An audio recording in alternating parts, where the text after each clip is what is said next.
Nah, setelah ruku,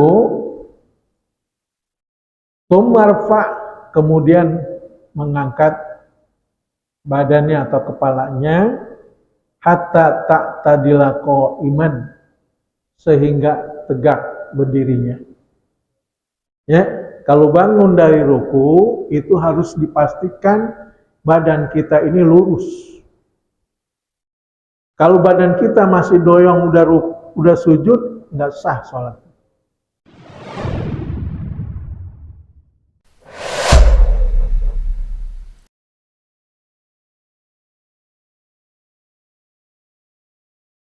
Wa mithlu bi hadis Rifa'ah bin Rafi, dan seumpamanya di dalam hadis Rifa'ah bin Rafi inda Ahmad, di sisi Imam Ahmad wa Ibnu Hibban, mengatakan hatta tatmina qa'iman, sama.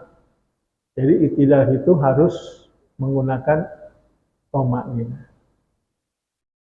Ya, ini kuat nih hadis ini. Ya, jangan main-main, ini mah baru sami Allah liman hamidah, Allahu akbar. Apalagi kalau sholat sunat, saya lihatin. Ya. Tarawih juga harus thama'ninah. Kalau nggak thama'ninah ya nggak percuma. Buat apa kita sholat tarawih? Ya, udah dimudahkan sama para sahabat, sama ulama. Kitanya masih main-main juga. Ya, belum pernah lihat tarawihnya orang India. Orang India, kalau tarawih itu rakaat pertamanya 3 surah. Al-Baqarah, terus Al-Imran, An-Nisa. Baru rakaat pertama. Berapa jam kita berdiri? Ada pemuda nanya orang tua, kok kuat sholatnya ya? Kayak sholatnya kuat amat ini ngikutin. Udah berapa tahun? Setiap tahun. Kok bisa kayak saya nggak kuat tuh? Bisa nggak bisa tergantung ikhlasnya kita melaksanakan sholat. Bukan fisiknya, tapi keikhlasan kita pada Allah untuk melaksanakan sholat. Jadi berdiri nggak terasa apa? Capek. Nah kalau kitanya udah kagak ikhlas kan gelisah. Baca surah apa? An-Naba juga dibaca, udah geser-geser ya. Dan gegaruk mulu, itulah sholat. Emang berat. Maka Ubay bin Ka'ab disuruh ngimamin sholat tarawih, dia baca surahnya pendek, ya pendek-pendek. 4 rakaat disuruh istirahat dulu. Ada yang tawaf, ada yang duduk-duduk aja. Ntar habis tawaf mulain lagi 4 rakaat tawaf. Itu dulu sahabat ngajarinnya. Ya, jadi tarawih ini sebenarnya nggak ada hitungannya, nggak ada hitungan rakaatnya. Ya, kalau kata guru saya yang banyak ya, dia yang balanya banyak. Ditanya ya, yang 8 apa yang 20 yang paling afdal kiai? Yang banyak. Karena nggak ada hitungannya. Man qoma ramadhana imanan wa ihtisaban, itu doang hadis tarawih. Jangan dikatakan hadis tarawih 8. Kalau 8 Umar nggak ngajarin 20. Sahabat nggak memutuskan sholat tarawih 20 pada zaman Sayyidina Umar. Di situ bukan Umar aja, ada Umar, ada seluruh perawi hadis, termasuk Abi Hurairah, termasuk istrinya Nabi, Siti Aisyah, ada Utsman, ada Ali.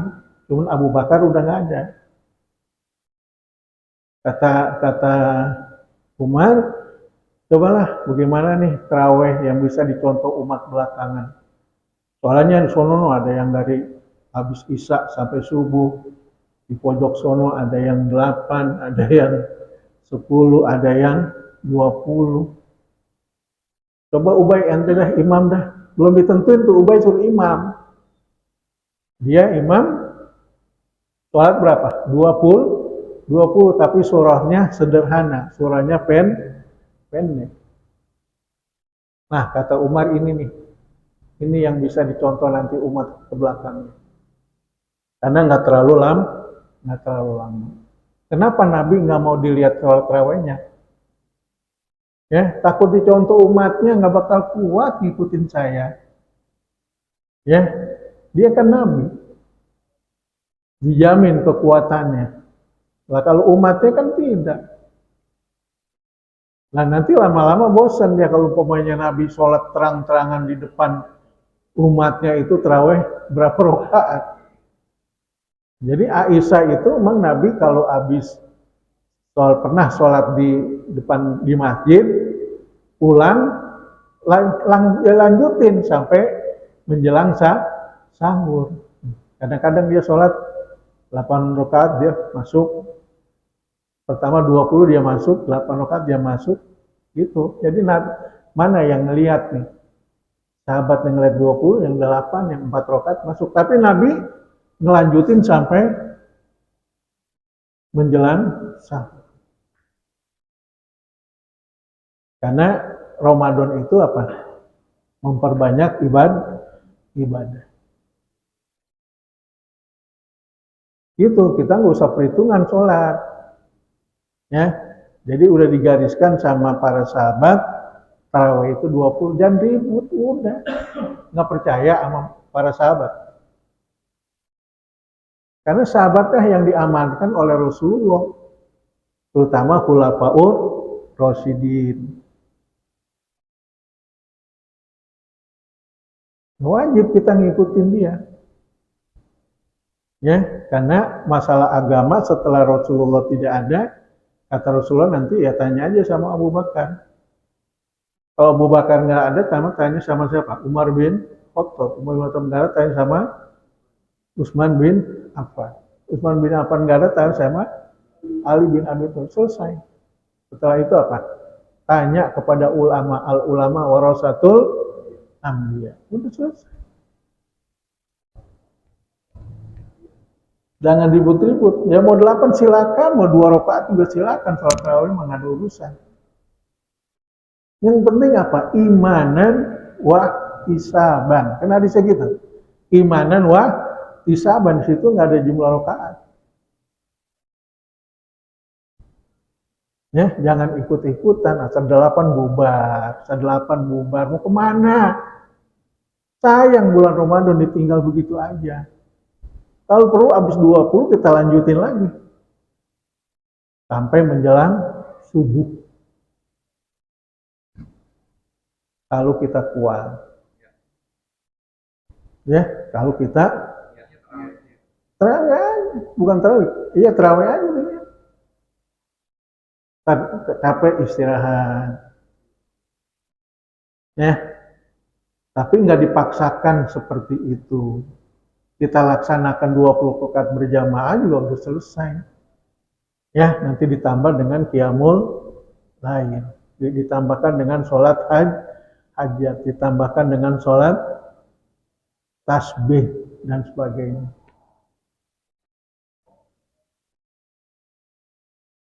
Artinya apa? Kalau Nabi itu baca kalau sholat tarawih sampai khatam Quran. Nah, mungkin khatam Quran di pertengahan jam 12 sudah selesai ya. Coba aja kita baca Quran deh. Dari juz pertama sampai juz terakhir. Mulai habis Isya, kira-kira selesai jam berapa? Masalahnya apa? Kita ini kebanyakan ngantuknya. Gitu yang lama.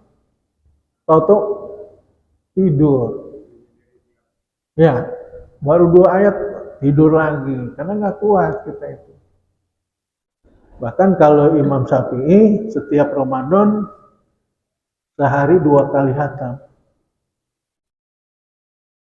Jadi sebulan 60 kali khatam.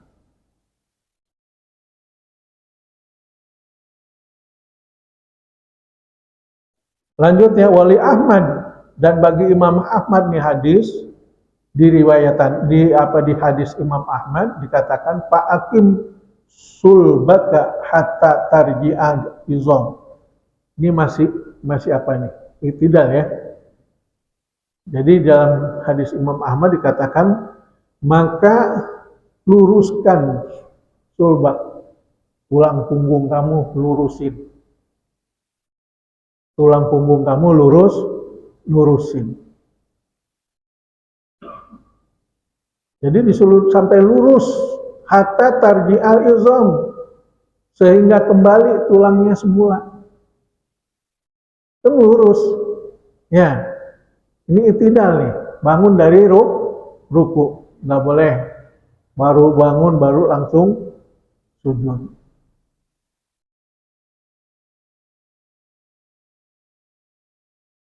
Terus apa lagi?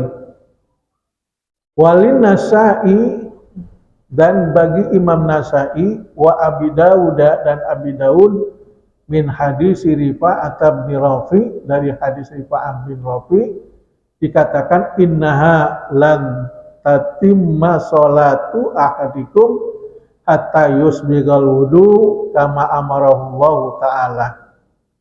Sesungguhnya tidak sempurna sholat seorang kamu sehingga dia menyempurnakan wudunya dulu. Kama amarallah, sebagaimana memerintahkan kepadanya oleh Allah Subhanahu wa taala. Tsumma yukabbiru, kemudian barulah membesarkan, yukabbirullah, mengagungkan Allah atau bertakbir. Wa yahmaduhu, dan memujinya, memuji Allah. Wa yuthni alaihi, dan memuji di atasnya.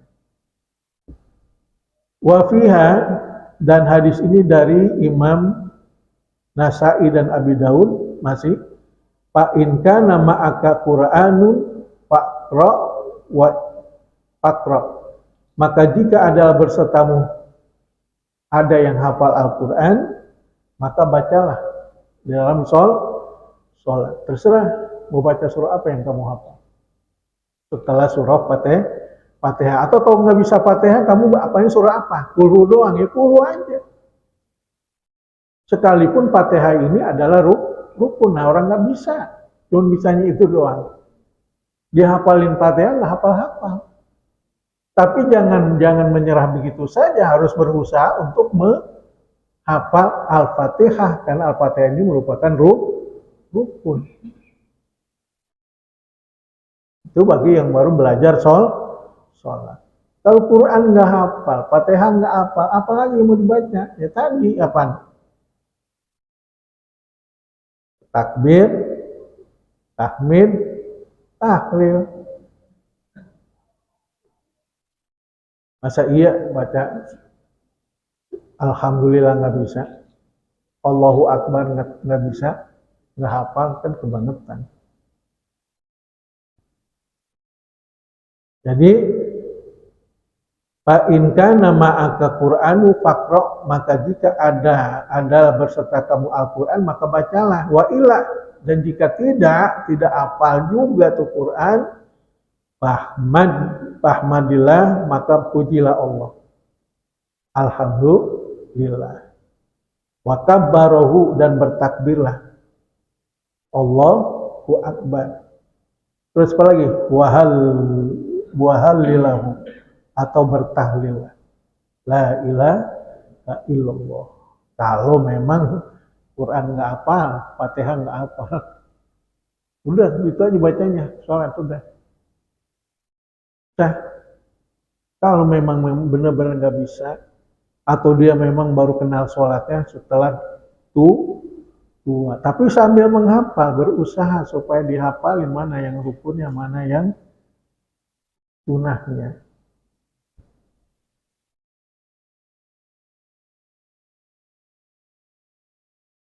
Wali Abi Daud, dan bagi hadis Abi Daud, ini masih hadis yang pertama ya.